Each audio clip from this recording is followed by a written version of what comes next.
Hello, friends. It is 15th of October, and yet I am here again with another episode for the current affairs. In today's episode, we will discuss the main events which have occurred from 1st of October till 15th of October, and what are its importance in the examination point of view. Okay, the first one is the Prime Minister has launched two schemes. One is called as SBMU 2.0 and Amrit 2.0. The SBMU is Swachh Bharat Mission Urban 2.0, and Amrit will be Atal Mission for Regeneration and Urban Transformation. Well, what does it do? Well, SBMU envisages to make all the cities garbage free with an outlay of about 1.41 crores, and Amrit 2.0 provides is aiming to provide 100% coverage of water supply for all the households in around approximately 5,000 urban local bodies. So 2 points to take away. One is SBMU 2.0 and second one is Amrit 2.0. A big step, I must say. We have been following the Abraham Accord ever since it had happened under the Trump administration. Now, Israeli Foreign Minister Yair Lapid on Thursday he reached Bahrain, and it was the first officially Israeli visit to the Gulf state for the first time ever since the two nations were established, and they both are expected to sign a lot of bilateral agreements. So it is a good thing happening, and some kind of a peace process, I must say, which is carrying on in the Middle East. China has delivered approximately $31 million worth of emergency supplies to Taliban government, and this was highly appreciated by Taliban, and Taliban went on to say that the China is a good friend of Afghanistan. Point here to note is China has this policy of pumping in money, and it feels that by pumping in money it can buy a lot of things. Remember, Taliban is not an organized force. It is not an as organized what it should be, like a country or something, but nevertheless it aligning itself with Taliban leaves with a lot of question marks as to why it is doing so. One problem we know, Uyghur is certainly one problem. Second problem, we know the BRI Belt and Road Initiative project, and third is the use of the ports, which China immediately wants for its trade purposes. So this is what is driving China to pump in money. Let's see how much this relation goes, because we already have inputs that the relations between Chinese and Pakistanis is already going sour. The Inter-Service Public Relations, that is ISPR of Pakistan, has said that the Tehreek-e-Taliban Pakistan terrorist commander has been killed in a security operations near the Khyber Pakhtunkhwa province.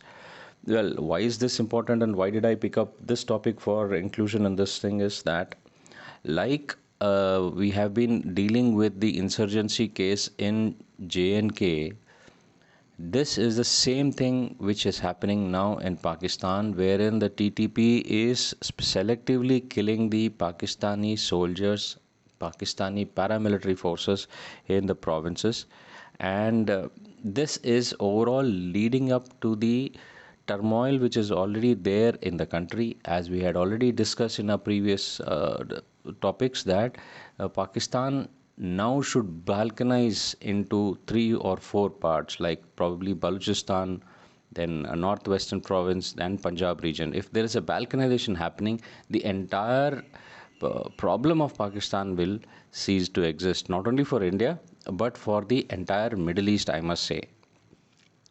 Let's see how this thing is going on.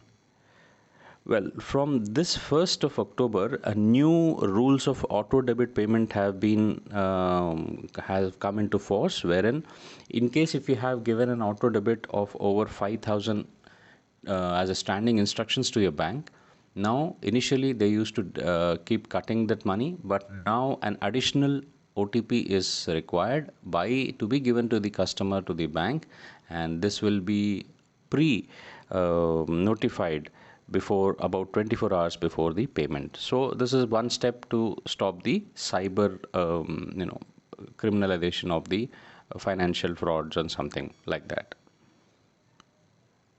To Africa, name of this cable, just remember this, it is numerical 2 and Africa. To Africa is a sea cable, and which has been launched by Facebook, and it is also called as To Africa Pearls, that adds several landing locations. If you see this photo, you can see a white line traveling all around the circumference of Africa, and then it is going somewhere into the Middle East. Then finally it is landing into Pakistan and India.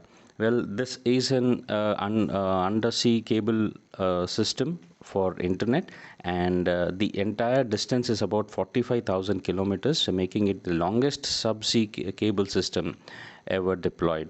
And this cable is likely to connect 33 nations with the internet, and Facebook has announced that it is doing so. So just remember, To Africa, numerical 2 Africa sea cable.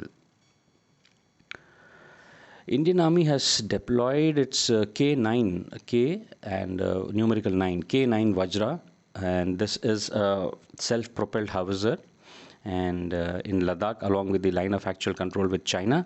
The K9 is 155 mm 52 caliber gun, and it weighs around approximately about 50 tons and can fire a bomb almost about 50 kgs to a distance of 50. So if you go generally by 50, you will not be wrong with this. It is that weapon. At the photos you can see it is self-propelled. It is on a tank, and for that heights, this is a very good weapon system. And there have been the OEM has been working on this tank system in situ itself. He is carrying out the necessary modifications and repairs, keeping the cold climates in mind. So one of the proactive steps which probably the Indian government has taken to deploy such a weapon system on the heights of Ladakh region. The army chief had few come out and said that yes, there are significant number of Chinese troops which are being deployed in eastern Ladakh, and he said but he says that we are regularly monitoring the system. Why I brought out this case here is that recently in news we saw that Chinese have been moving into the Indian territory, and there is some kind of a movement happening with China again. Yes, there seems to be something like this going on. The borders are presently not quiet as what it happens. We have been having regular talks with the Chinese people also. I think we've just finished the 13th rounds of talks. We'll just cover that also a step ahead. Vice President Mr. M. Venkaiah Naidu had launched a toll-free help number and two portals for the senior citizens called as it is called as Elder Line, and it has got a telephone number of 14567. This telephone number aims to provide guidance on pension, medical, legal issues, and other issues for the senior citizens. Well, one of the portals is also called as Sacred. That is, it's an acronym for Senior Able Citizens for Reemployment in Dignity, and it helps to connect the senior citizens to job providers in the particular sector once they retire from their particular jobs. A great news, the world's largest tricolor has been made in Khadi, and it was installed in Leh. This flag weighs about 1000 kgs, and it is about 225 feet long and 150 feet wide, and this was inaugurated by the Ladakh Lieutenant Governor R.K. Mathur. And the army chief also who was on a visit to Leh Ladakh during this period also witnessed this event. The Mitra Shakti, the joint exercise which we generally conduct with Sri Lanka every year, the 8th edition of Mitra Shakti is presently underway in Sri Lanka, and it is at the combat training school at Ampara in Sri Lanka, and India has sent about 120 personnel to take part in this joint exercise, and it will terminate today. It started off on 4th of October and it will terminate on 15th of October. Well, both are, this exercise is primarily being done with a focus to enhance counter-terrorist operations in both the countries. You should be aware, as to last edition, that is the 7th edition of this exercise, was carried out in Pune. The Liberal Democratic Party leader, he's a 64-year-old Fumio Kishida, becomes the Japan's 100th Prime Minister, who has succeeded Owen Suga after he resigned just within 1 year on the office.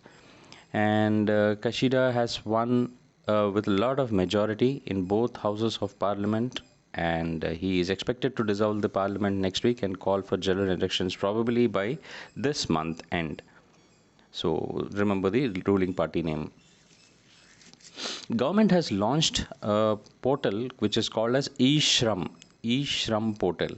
Well, this portal probably for the first time in India will be like a national database for the unorganized workers, which will including these migrant workers, construction workers, gig and platform workers, etc. And it is estimated that about 38 crore workers will be, who are generally engaged in the unorganized sectors, if they can register themselves in the one, probably a more comprehensive packages, financial packages, probably work or something can be given to them. It is a good thing that to get unorganized workers into one particular umbrella. So name to be remembered is the portal, which is by the name eShram. After the much debated Panama paper leaks, now a second revelations have come up. Now this time they are called as Pandora Papers. Well, Pandora Papers, they are about 1.2 crore leaked files that reveal that wealth was hidden, and in terms from or saving it from the tax, and many leaders from their countries, including those in India, had opened up fictitious companies offshores and have invested or taken off the money from their countries and put it in the other countries and made millions of it. And by creating such offshore companies and holding assets there, they have been able to evade the tax from their respective countries. And out of these Pandora Papers, about 380% are of Indian national origin, and amongst these the famous personalities are Sachin Tendulkar, Anil Ambani, Nirav Modi, and probably the Biocon managing director Kiran Majumdar Shah's husband. So these names had come up. This Pandora box, Pandora Papers probably is the next big leak which has happened in the recent times. We all are aware of the tensions which are growing between China and Taiwan. China is constantly trying to provoke Taiwan with a lot of air intrusions, which he keeps doing. And recently we have seen that 52 Chinese military aircrafts entered into the Taiwanese air defense zone, and this was one of the largest number of intrusions which happened.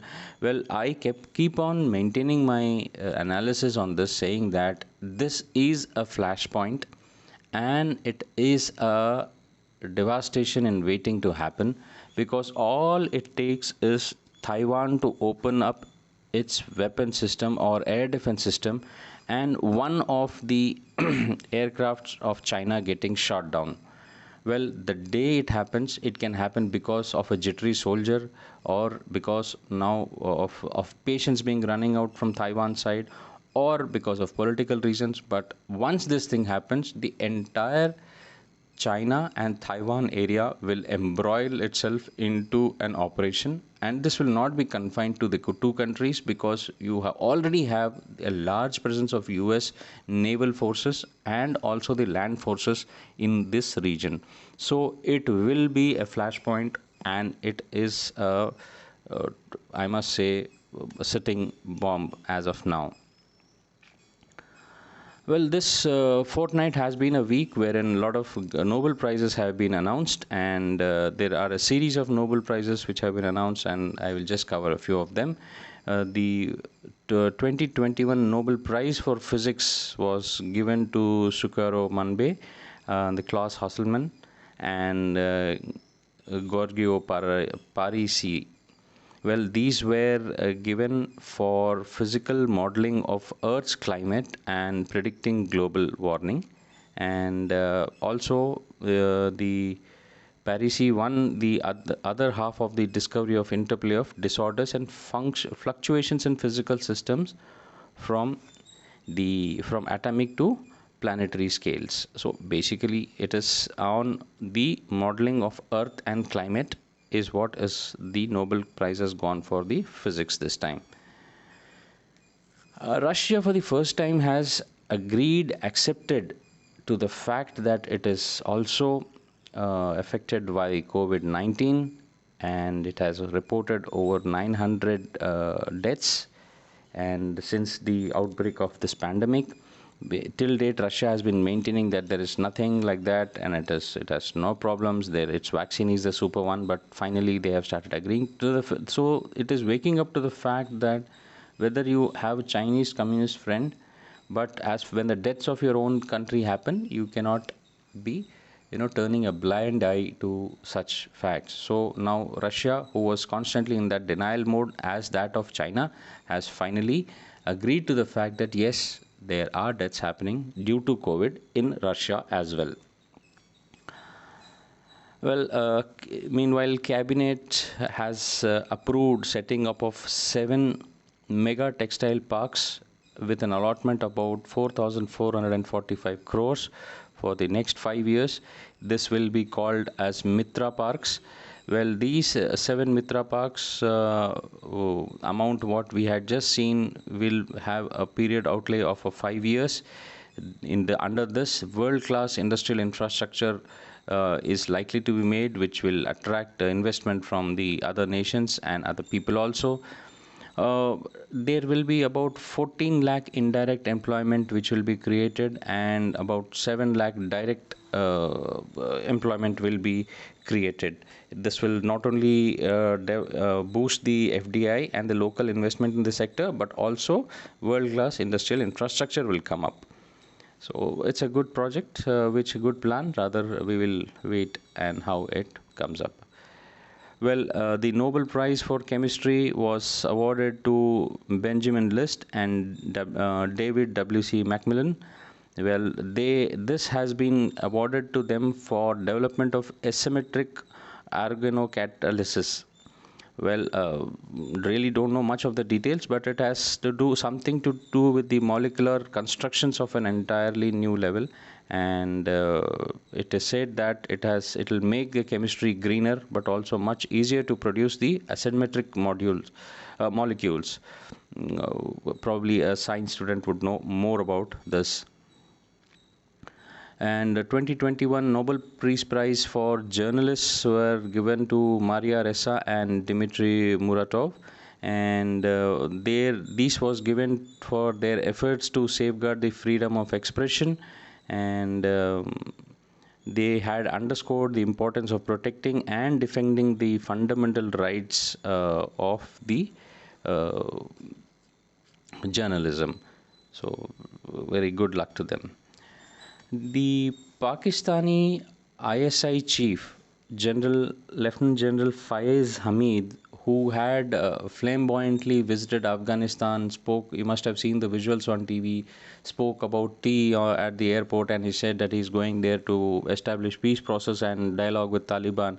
He has been removed by the army, Pakistani army organization, and in place of him now Lieutenant General Nadeem Anjuman is the DG ISI, and the DG ISIs are always important for the country. We have to know why, because we should know with whom we are dealing with, and the Hamid, we all know that was growing closer to the Prime Minister himself, and I think he was working in contravention and without orders of the Qamar Javed Bajwa, that is the chief of Pakistan, and probably because of that, he has been shunted out from his position as DG ISI, and he has been placed as he has been appointed as the corps commander of the Peshawar Corps, and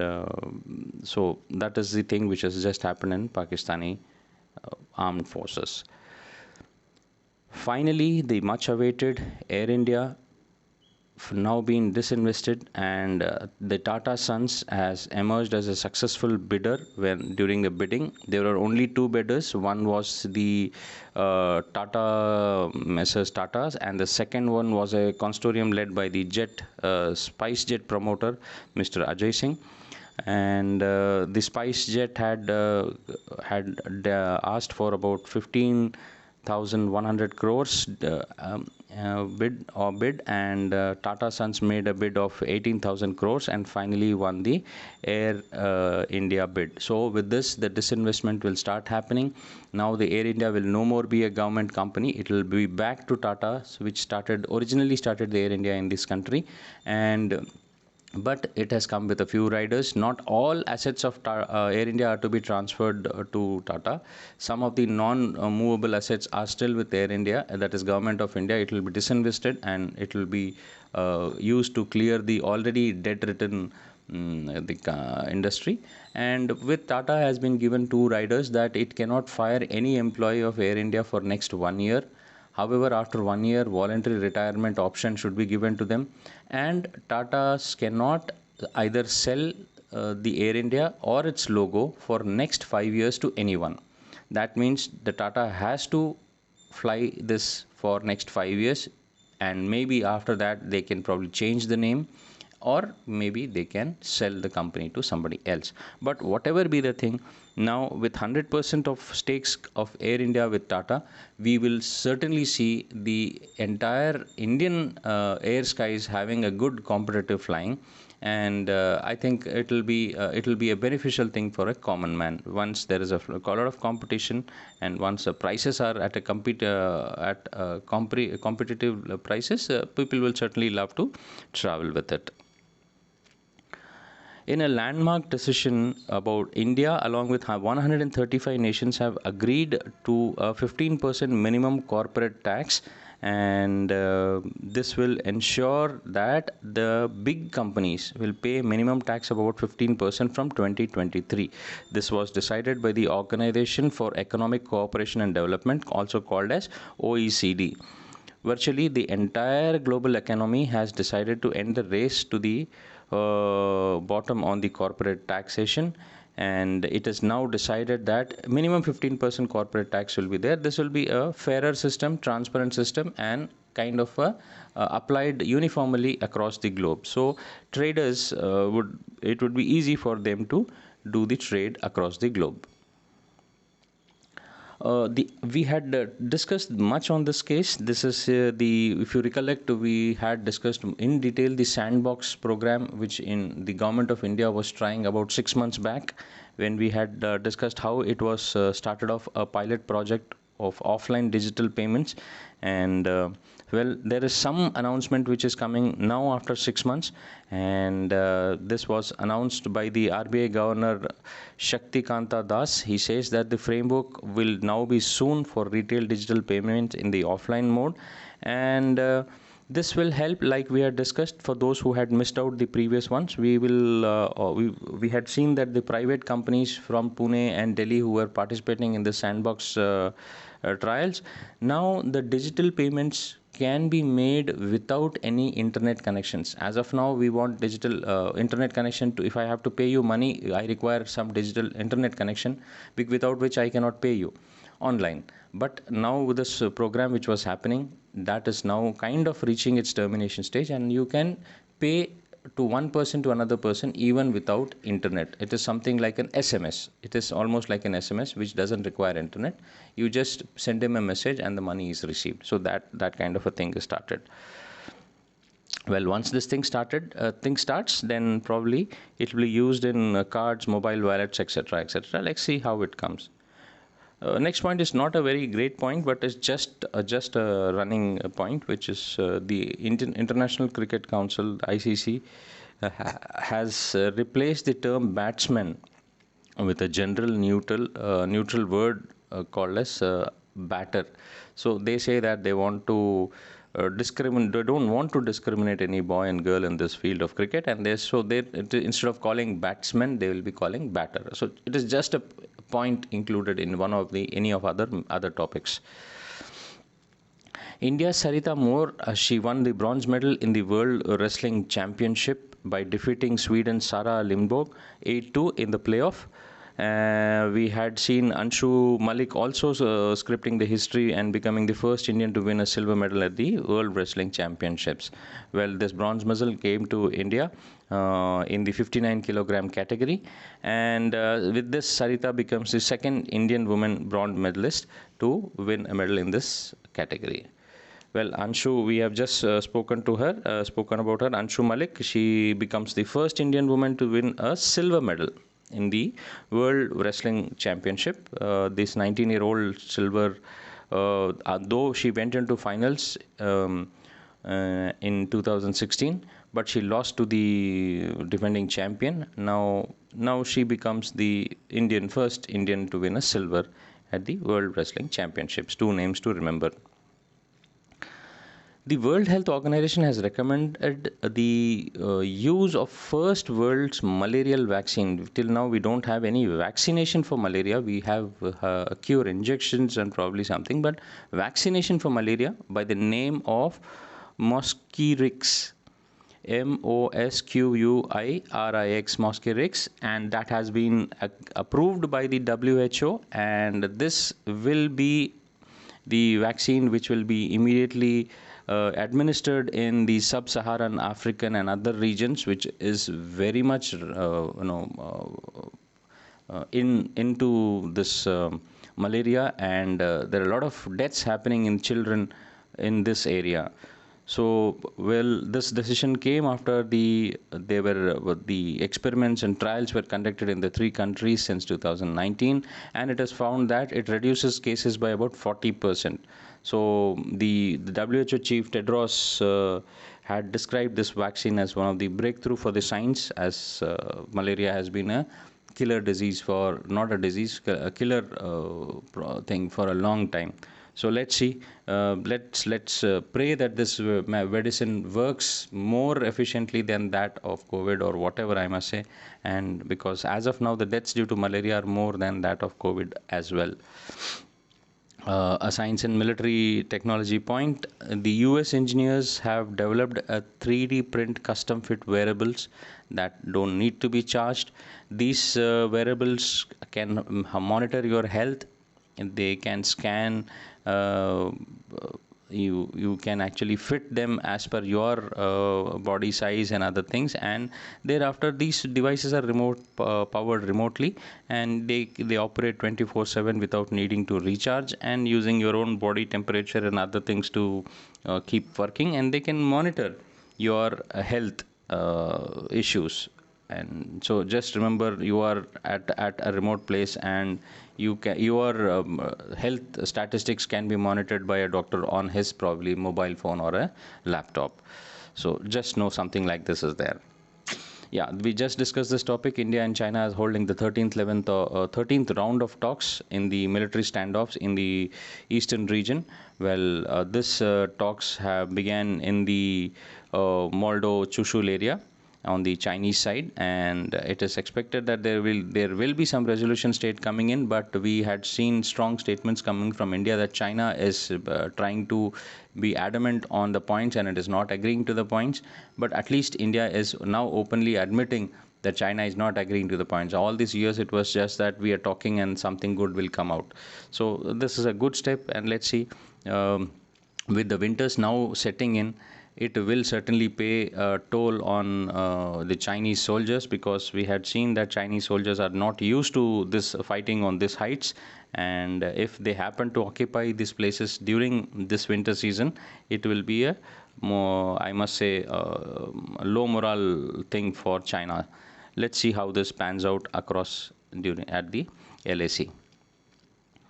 uh, this is what I was just talking of. If then the army chief also coming out in open and saying that if China wants to stay or if it plans to stay in the winter season here, then Indian troops as such are prepared, and we are the troops are more rather accustomed to this weather, and if India doesn't have any problem in continuing our vigil on the borders. A good step, proactive step. Indian Space Association. Well, this is what the Prime Minister Narendra Modi had launched, the ISPA, Indian Space Association, and it will be an premier industry association of space and satellite companies that aspire to be a collective voice of the Indian space industry. Well, this will not only be just a government entity, it will have members to include L&T, Nelco, Tata Group, OneWeb, Bharti Airtel, MapMyIndia, then the other industries like Anand Technology, Gurukuls, Godrej, Maxer, etc., etc. So it is a colosseum combination of many industries which are forming up a Indian Space Association. So it's a great thing. Having a private player in any organization will certainly help improve the competition and also competitive prices, which will ultimately help a common man. The government has notified new medical termination of pregnancy amendment rule 2021, under which the gestation limit for pregnancy, which has been increased from 20 to 24 weeks for certain category of women, and they have given out a category and as to who all are eligible for getting an abortion even till 24 weeks as per the new law. Well, this includes the survivors of the sexual assault, rape, or incest, the minors, and change of minor status during ongoing pregnancy, widowhood, or divorcees, mentally ill women, including mental retardation, then fetal misformation, women with pregnancy on humanitarian settings, and medical emergency, etc., etc. So just be aware that something like this has been passed under this new rule. Again, a very good step which has happened in this 15 days. Now, Center has empowered the border security forces within 50 kilometers jurisdiction in the border states for arrest and search. Erstwhile, we had a problem with India and Pakistan, India and China, India and Myanmar, India and Bangladesh. We have borders, and the BSF was confined to just a jurisdiction of 15 kilometers, and if a person manages to move out 15 kilometers away, then he falls into the jurisdiction of local police. After taking maybe because of the correct practices happening in the police department, maybe because of unable to tackle, or maybe they were earning money, many of them were going scot-free, and the central body BSF could not go into this domain because of the geographical restrictions of 15 kilometers. Now, you must have seen the latest drones flying in from Pakistan, dropping in a lot of drugs, ammunition, weapons, other things.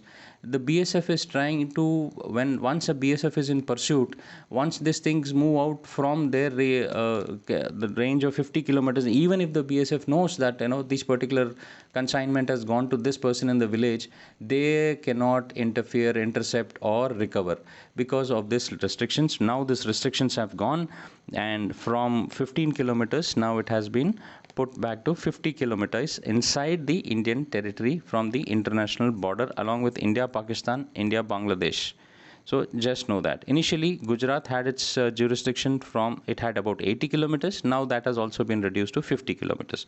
So just be aware of that. Rajasthan as of now has 50 kilometers. India has withdrawn its 10 days quarantine rule for vaccinated United Kingdom travelers after UK changes rules. I have brought up this point to show our external policy and the proactive diplomacy of the country. world initially was throwing its weight around on India on many things, and India used to take it hands down. Now, recently, the UK administration said that anyone who is coming from India, irrespective of vaccine taken by him, will we have to go undergo a 10 days compulsory quarantine, while putting a lot of pressure on the Indian people, Indian diaspora as well. So India retaliated by saying that if you impose such a rule, we will also impose, and also imposed, and India took out a statement saying that anyone coming from UK to India will have to undergo 10 days of quarantine. Well, when it was a tit for tat, UK did not have any other choice but to withdraw its rule, and finally, after its withdrawal, the Indian government has also issued a statement that we will also withdraw that rule, and anyone who has got a vaccine is most welcome to produce that certificate and travel in India. So this is how a proactive diplomacy should be. A 100 lakh crore master plan for multimodal connectivity, which is called as PM Gati Shakti. Remember this term. This is like Atmanirbhar. This term is likely to gain prominence in very short future. PM Gati Shakti project, that is a national master plan for multimodal connectivity to economic zones in Delhi. This has been launched. This is a digital Gati Shakti is a digital platform that will bring all infrastructure activities that are planned by the ministries, or rather 16 ministries and departments. And this, on a click of a button, suppose if you are living in an area of X, Delhi in an area X, and if you wish to know what are the works which have been planned by, say, roads, telecoms, waterways, and if you, the common problem in this country is one person digs up the road, he fills it up, the second person comes and again he digs up the road. So with a click of button, you know that 16 ministries plans on that particular area will be known. So things can be coordinated, much of the money can be saved. It can be a cooperative and a consolidated work which will cause less burden to the taxpayers and the commoners, and more efficient work happening. So a great thing happening, and let's see how it pans out. But remember this word, Gati Shakti. And finally, before I end today's update, we will, a very proud moment yet again for India. India has been elected to the Indian Human Rights Council, United Nations Human Rights Council, for the sixth term yet again. And this term is from 2022 to 2024. And it has not only won this election, but it has won with an overwhelming majority.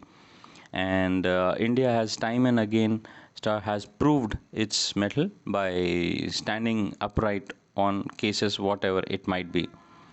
And it was a good news just trickling in yesterday night. So that forms the last update of my current affairs for the month of October 1st to October 15th. And I do understand the videos are a little longer, but this updates will cover most of your topics which are likely for you to be asked in your competitive examinations, your interviews, your probably SSBs and other places. So stay with me. If you're new to my channel, kindly subscribe to it and help me by clicking that like button. I hope to see you soon on either 1st or 31st of October with the rest 15 days updates. Thank you. Take care. Bye bye.